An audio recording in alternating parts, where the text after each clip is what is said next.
36वां अध्याय। अरिष्टासुर का उद्धार और कंस का श्री अक्रूर जी को व्रज में भेजना। श्री सुखदेव जी कहते हैं, परीक्षित, जिस समय भगवान श्री कृष्ण व्रज में प्रवेश कर रहे थे और वहां आनंदोत्सव की धूम मची हुई थी, उसी समय अरिष्टासुर नाम का एक दैत्य बैल का रूप धारण करके आया। उसका ककुद या थुआ और डील डौल दोनों ही बहुत बड़े बड़े थे। वह अपने खुरों को इतने जोर से पटक रहा था कि उससे धरती कांप रही थी। वह बड़े जोर से गरज रहा था और पैरों से धूल उछालता जाता था। पूंछ खड़ी किए हुए था और सींगों से चार दीवारी, खेतों की मेड़ आदि तोड़ता जाता था। बीच बीच में बार बार मूतता और गोबर छोड़ता जाता था। आंखें फाड़कर इधर उधर दौड़ रहा था। परीक्षित, उसके जोर से हंकड़ने से, निष्ठुर गर्जना से भयवश स्त्रियों और गौओं के 3-4 महीने के गर्भ स्रवित हो जाते थे और 5-6 महीने के गिर जाते थे। और तो क्या कहूं, उसके ककुद को पर्वत समझकर बादल उस पर आकर ठहर जाते थे। परीक्षित, उस तीखे सींग वाले बैल को देखकर गोपियां और गोप सभी भयभीत हो गए। पशु तो इतने डर गए कि अपने रहने का स्थान छोड़कर भाग ही गए। उस समय सभी व्रजवासी श्री कृष्ण, हमें इस भय से बचाओ, इस प्रकार पुकारते हुए भगवान श्री कृष्ण की शरण में आए। भगवान ने देखा कि हमारा गोकुल अत्यंत भयातुर हो रहा है। तब उन्होंने डरने की कोई बात नहीं है यह कहकर सबको ढांढस बंधाया और फिर वृषासुर को ललकारा। अरे मूर्ख, महादुष्ट, तू इन गौओं और ग्वालों को क्यों डरा रहा है? इससे क्या होगा? देख, तुझ जैसे दुरात्मा दुष्टों के बल का घमंड चूर चूर कर देने वाला यह मैं हूं। इस प्रकार ललकार कर भगवान ने ताल ठोकी और उसे क्रोधित करने के लिए वे अपने एक सखा के गले में बांह डालकर खड़े हो गए। भगवान श्री कृष्ण की इस चुनौती से वह क्रोध के मारे तिलमिला उठा और अपने खुरों से बड़े जोर से धरती खोदता हुआ श्री कृष्ण की ओर झपटा। उस समय उसकी उठाई हुई पूंछ के धक्के से आकाश के बादल तितर बितर होने लगे। उसने अपने तीखे सींग आगे कर लिए।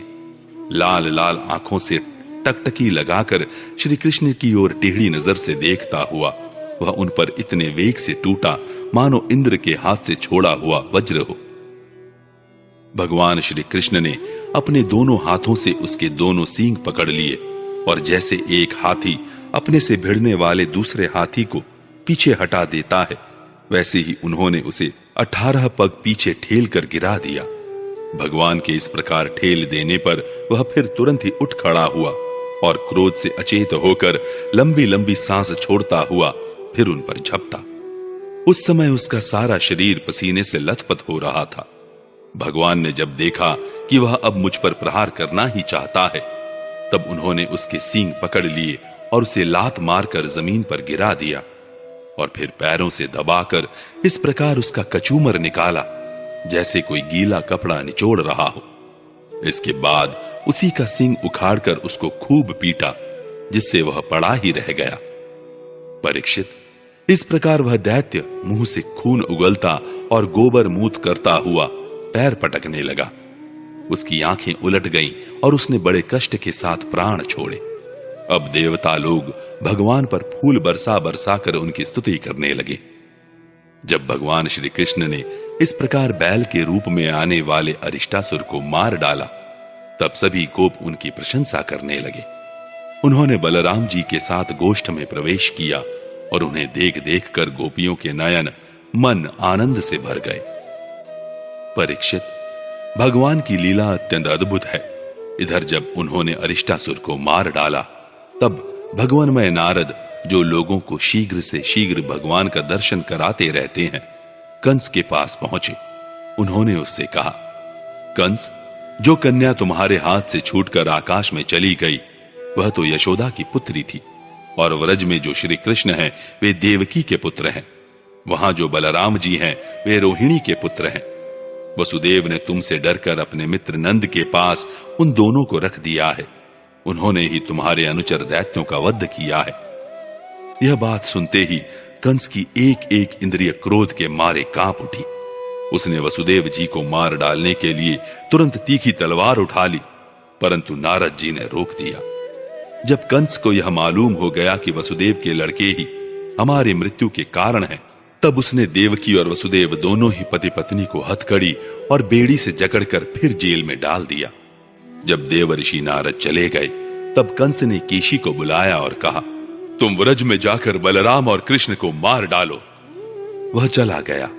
इसके बाद कंस ने मुष्टिक, चाणूर, शल, तोशल आदि पहलवानों, मंत्रियों और महावतों को बुलाकर कहा, वीरवर चाणूर और मुष्टिक, तुम लोग ध्यान पूर्वक मेरी बात सुनो। वसुदेव के दो पुत्र बलराम और कृष्ण नंद के व्रज में रहते हैं। उन्हीं के हाथ से मेरी मृत्यु बतलाई जाती है। अतः जब वे यहां आए, तब तुम लोग उन्हें कुश्ती लड़ाने के बहाने मार डालना। अब तुम लोग भांति भांति के मंच बनाओ और उन्हें अखाड़े के चारों ओर गोल गोल सजा दो। उन पर बैठकर नगरवासी और देश की दूसरी प्रजा इस स्वच्छंद दंगल को देखें। महावत, तुम बड़े चतुर हो।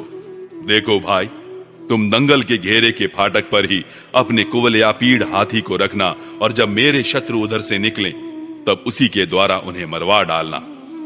इसी चतुर्दशी को विधिपूर्वक धनुष यज्ञ प्रारंभ कर दो और उसकी सफलता के लिए वरदानी भूतनाथ भैरव को बहुत से पवित्र पशुओं की बलि ही चढ़ाओ। परीक्षित, कंस तो केवल स्वार्थ साधन का सिद्धांत जानता था, इसलिए उसने मंत्री, पहलवान और महावत को इस प्रकार आज्ञा देकर श्रेष्ठ यदुवंशी अक्रूर को बुलवाया और उनका हाथ अपने हाथ में लेकर बोला, अक्रूर जी, आप तो बड़े उदार दानी हैं, सब तरह से मेरे आदरणीय हैं।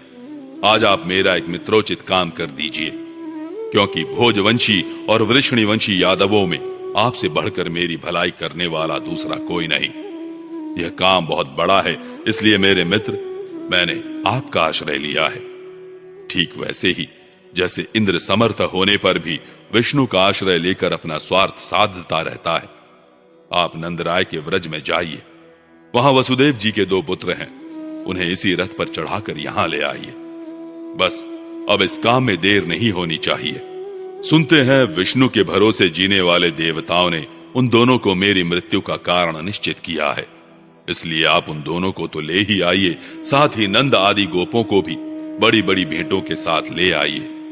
यहां आने पर मैं उन्हें अपने काल के समान कुबलयापीड़ हाथी से मरवा डालूंगा।